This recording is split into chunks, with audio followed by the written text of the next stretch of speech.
because we did a whole thing on your culture war map. Like, you're the culture. Not only are you the product, you're also the culture. So what are you doing there? Yeah, whether you've decided what that culture is going to be or not, it's there. You dictate not through what you say, because no one cares. They watch. Welcome to the Lion's Edge, where top performers sharpen their teeth. Hosted by Joe Blackburn, founder of The Lion, who is relentlessly dedicated to helping business owners lead multi-million-dollar teams. And me, Jason Croft. I transform unseen entrepreneurs into industry leaders by developing their market gravity. Each week, we reveal proven strategies and raw insights to help you maximize your business, multiply your wealth, and make your family indestructible. Now, let's create your edge.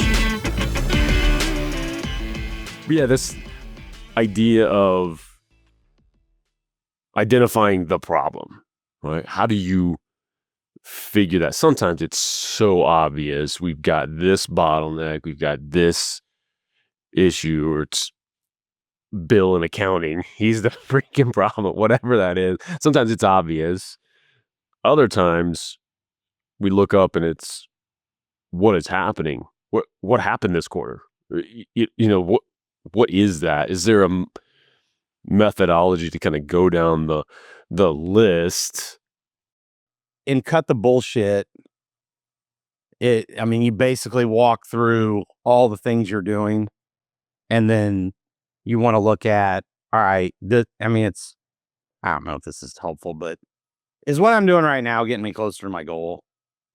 So if I take, and let's say I start with my revenue goal, say it's $1 million or 2 million, 5 million, I don't know, whatever your revenue goal is. And then you go through, like, where am I spending my time? What's my calendar look like? What are our results more than anything? And I think, and I don't know if we put this out there, but I think what I have found with most of our clients, so be careful here, they spend an awful lot of time solving some problems that, if that problem didn't exist and they didn't spend time there, they would free up a lot of capacity. And then the question in my mind is, why is this even a problem? Like, do you have an example, like what that would be? Most of it revolves around some sort of system or administration within the business. So when someone's like, well, we can't, get our apps filled out correctly, and we have to deal with someone else processing it and all these things. And it's like, I guess it is a problem, but I have found that the real problems, like the real ones, they really lie in two places. The pipeline, number one. So you start like this progression of, okay, I've got this person in front of me that can do business with me, and now I turn this into a problem set, getting them across the finish line. Probably chase them a little bit when there's no reciprocity. I'm really guilty of that one. Like, I figure out ways to instigate a response. It's called A-capping.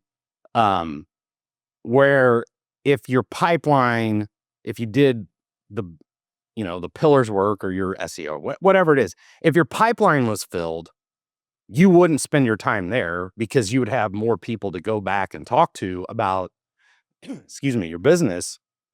So the problem creation becomes, well, I can't get this person to respond, or I need this, or someone, if it's fulfillment, it's stuck here, we're waiting.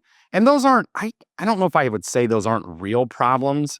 It's just when you know what I mean? Like, I don't. Yeah, it's like, that's the thing. It's that blinder focus. You're in this. It's what's right in front of you. And yes, maybe you should solve that one. But the second you do, you need to look like, okay, what's the bigger issue here? And it's going back up the line. So like the pipeline aspect, yeah, I'm having a problem getting. Yeah, but what would solve that outside of solving that little one-off thing? What would solve that? More folks in the pipeline. Okay, well, my problem's more folks not having enough people in the pipeline. Okay, well, let's back up from there. What's the problem in there? Then show me your calendar, because I don't know, maybe I'm not describing it well. What I'm saying is, and I cut you off, so I'm not a very good co-host. Am I the co-host? You're a special guest every week. Brought to you by there's like ripples to this problem set. Mostly really deep. And again, I have this problem. I understand it well and I spin my wheels on it. So I'm not saying you dumbasses. I'm saying I am. y- I'm saying I'm oh, perfect. So goes that's what without I'm saying. saying. But There's like many layers to this. So, and it's ironic because I'm going to spend some time on this when I bring everyone down to Orange Beach in March. Going back to like the genesis of this is if my pipeline is limited, I have to solve the problems by not having the right people in the pipeline or enough of them. So now I've got a big problem set of getting ghosted. People have life. I have all the wonderfulness of humans. And sometimes I try to solve those problems with persuasion or facts or what. I mean, you pick it. I want to put something together that changes their mind, right? Like I'm a great salesperson or whatever that is. I mean, and this probably is more on the sales side than it is on the operation side, and we can dig into that. But so now I'm solving for how do I get this person to want or need what I'm having because I have a smaller pipeline and that's all I have. So here's where it gets in my mind where you have to make the shift. Instead of going out and finding someone that does want what you have and probably needs it, I spend my time, and I think we did a thing on this on chasing. Like, I don't remember when, if it was assassins or this, but now I have this problem set of help me solve this, where if you think about your business, and it doesn't matter what it is, if you have a higher standard on who you do business with, these don't become as big of problems because you're eliminating them before you get into, like you said, a month goes by, no one's done anything. I'm waiting on this and chasing on that. And so when I say the problems are solved in the pipeline, the first part, so to avoid the distraction or the irritation or whatever you want to call it, if I get that first part right and I have a lot of those people, like, have you guys ever heard of this thing called pillars? Have we ever talked about that? sounds familiar. One of the parts of pillars that other than being liked or liking each other is the listening because it doesn't matter what, like, I don't care if you're building someone's house, if you're selling them insurance, if you're giving them advice, if you're there, it doesn't matter if you give out what you think they should do. And then the response is, let me think about it. And which is normal, whatever. But like after that point, I practice something called patient persistence. I mean, some people, they don't want to face reality. They don't think you're good enough. I don't know what it is, but what I would look for to get out in front of this is there are people, and I've experienced this a lot. There are people that are like, let's go, or let's get started, however that goes. So why did they say it? Like, why is that person already listening and we like each other and they're paying versus someone that isn't? Like, what is it because of something I said, do you think? Or is it me? It has to be me, right? I mean, I think why is the wrong. I think it's the wrong question in the sense that if you know those people exist, just go find more of those people. It's human nature. Why this person does and this person doesn't. Sometimes it's just the mysteries of the world and move on.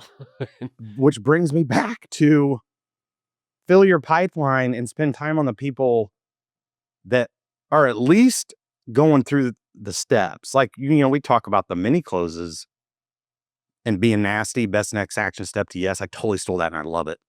So are they taking the next steps? And again, you have a snowstorm, you have kids get sick. People have catastrophes. So that's why when we go through like, are you okay? Did you give up on this? Where do we go from here? What I've been telling them is you can shorten this cycle down to about a week. I tend to make quick decisions and it's not like I've well thought out, like, is this the bet? Like, I don't, and maybe that's me. I don't know, but I also want to work with people like that. Well, that's exactly it. And at the same time, you do always want to evaluate that why question a little bit of, and maybe it's 10 people and you haven't found them, and it's okay, what am I not Well, putting yeah, in front of people that's going to convince them? But when you have that track record and you know that there are people that they are, yes, how do I get in front of them? And then again, keep backing out. Oh, how did I find the last one? How did I find the last 10? Where are they? What's the commonality there? Let me do more of that, whatever got me there, and keep backing out that way rather than that one that I've got to close right now, no matter what, because he's the only one in the pipeline. that's a good point. So when my pipeline is not very big, I spend a bunch of time spinning my wheels trying to get, convince someone or to catch them at the right time, when it might be better to do the activities that fill the pipeline with the people that are just inherently, give you a sniff test and are like, I like that dude. Sounds good. He's got a good track record. Someone introduced me. And that takes a lot of, I think where people get hung up, that takes a lot more art than science. You know what I mean by that? Like Yeah. that's why, like even in our assassins, we really start with the product as you. People are, I don't know if you've seen this online, people are judgy. I'm too fat, too old, too gray, too mean. Like that was just what I heard before I left the house. They're around me every day though. But do you know what I'm saying? I don't know if that's helpful. It's a interesting piece of this too, is that to acknowledge the fact that there is this human component, this almost intangible aspect of doing business, certainly on the sales side, we've certainly dug into here and having that pipeline. There is a human side of it. And why not, number one, acknowledge it, but also dig into that even more, because it's only going to become more and more and more important as everything else is commoditized. And I think that's an important aspect. And it goes both ways. It's being that person. So hopefully more folks are attracted to you going, there's something here. Let me give it a shot. Let's do this, no matter what you're selling.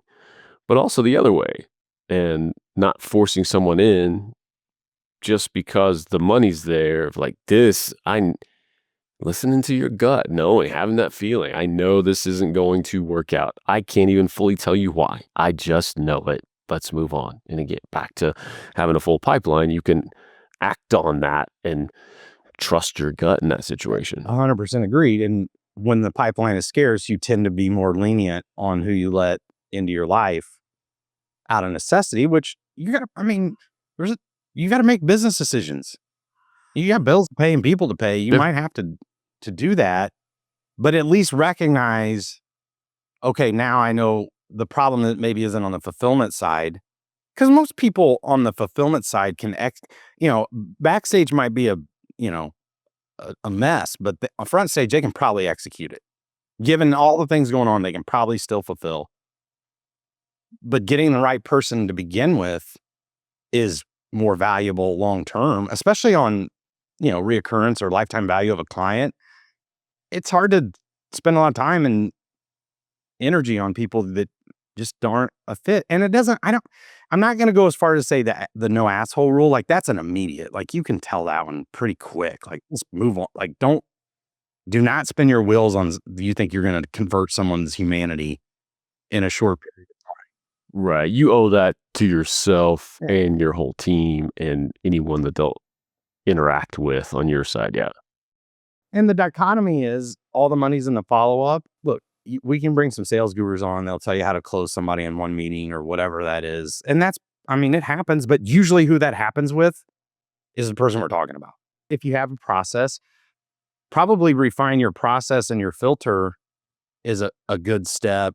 Meaning, if I ask someone to do something and they don't do it, because you tell me what it is. Like, we have people that sell jewelry. Well, if someone wants something, but they won't respond to what the CADs are or whatever it is, and they're non-responsive or they put it off, like how much time can you spend there? Or real estate, you name it. I think what I would like to get better at helping our clients with, as I say this out loud, is, and we talk about it in pipeline compressing, is really shortening the cycle down to the actionable steps so that you can move on and backfill with better people. That would be a more fulfilling and profitable approach than only taking what you got. So let me see if I can bring this all the way back. That's how you figure out what not to do.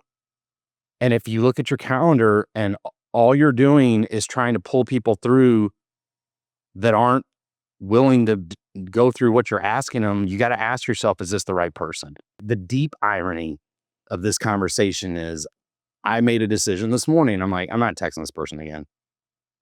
They actually need me. They just don't want me, which is hard to believe. And again, back to the intangible, there's an energy to that that's pulling, it's pulling your focus, it's not the 2 seconds to text or the follow up. It's that energetic aspect of it that now, awesome, that's done, cut off. Wow, now I have space. Who's next? And you know what the thing that's hardest about it is, and all of us have businesses where this is true, is when it's not about making the sale, it's because they really do need it. That's the hardest part. Like, man, I could help this person completely change their life and business, and they just don't want it. So there's only so much for me to go around. But do you know what I mean? Like, it's not about like, well, I have to have this client. It's, man, they really need this. And I don't want to give up on them, but it clogs it back to the pipe. It clogs the pipeline. Absolutely. And, we're all going to have I mean, if you have no humanity like me, like, I don't care. Like, that's your problem. You screwed things up. But for other people who are more human and care, it becomes a harder. We're working on it for thing. you. I'm trying. So that makes a lot of sense on the sales side. What is that identification process, maybe on the operations side, going through, overall figuring out, man, what's happening? Pipeline's full. People are coming in, but they're dropping off, or we're not getting to them fast enough, or revenue's down. I don't understand how, or profits are down, revenue's up. What's going on?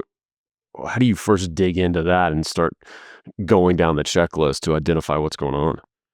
Well, I had a group here, what was that, 2 weeks ago? A different, not inner circle, but a different group we do. And we went through an old exercise called rubber and glass. And it was more about what to get off their plate, meaning if I'm doing all these things, identify what is rubber, meaning if I handed you the rubber ball and it bounced and it came back to me and I'm fine, and I did, and it's a ball I can just keep bouncing. Is it even necessary? It's not killing us. I mean, we're still before we get to loss of revenue. So what are the rubber balls that are bouncing around your business? And are you bouncing a bunch of rubber balls as the leader? That's step one. Like, I don't think there's a shortage of how to delegate on the internet or Chat GPT or any of that shit. I mean, you can do templates, delegating is a decision. Like, you have to decide, I'm going to let this thing go to someone else and see if they can bounce it around. So if I'm the bottleneck in my business, which I usually am, how much rubber am I bouncing? Start there. Then you can start to evaluate what's glass. Meaning, if I drop this, we're in deep shit. I don't make payroll. There's a heavy consequence to this not working. That's probably where you should spend your time problem solving.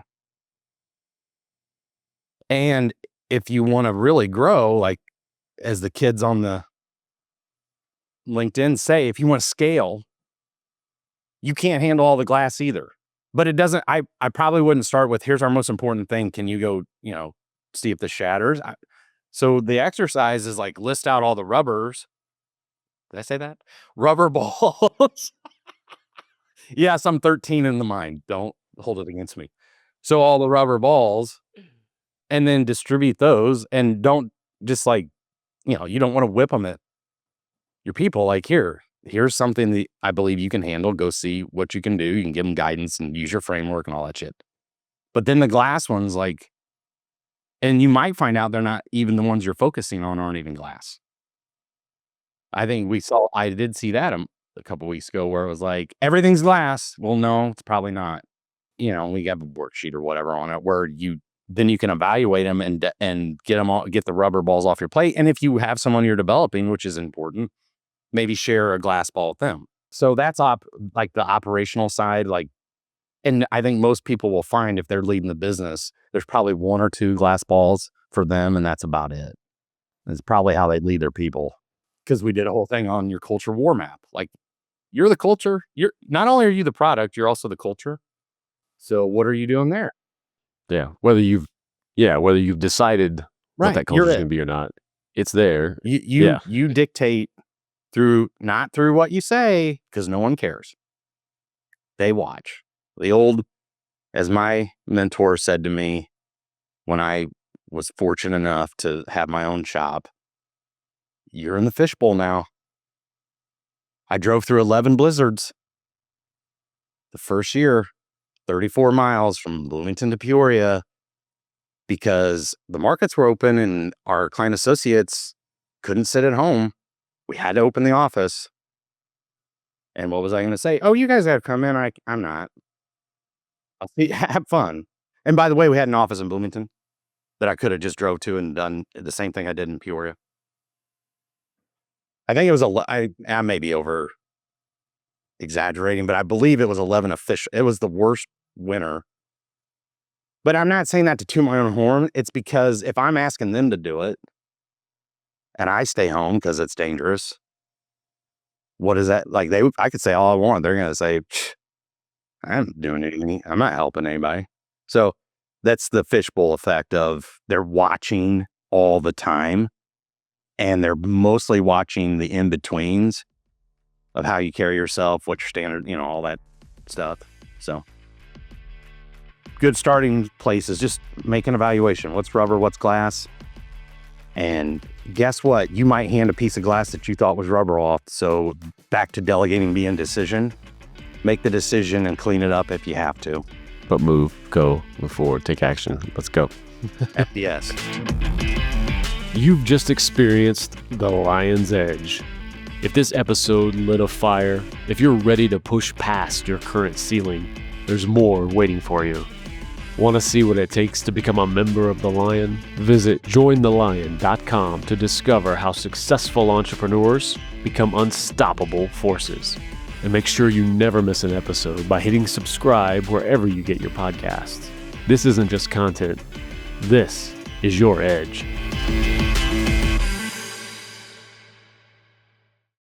This show is powered by Media Leads. Tired of being overlooked in your industry? Learn how market gravity can transform you into the leader everyone's talking about by going to MediaLeadsCo.com.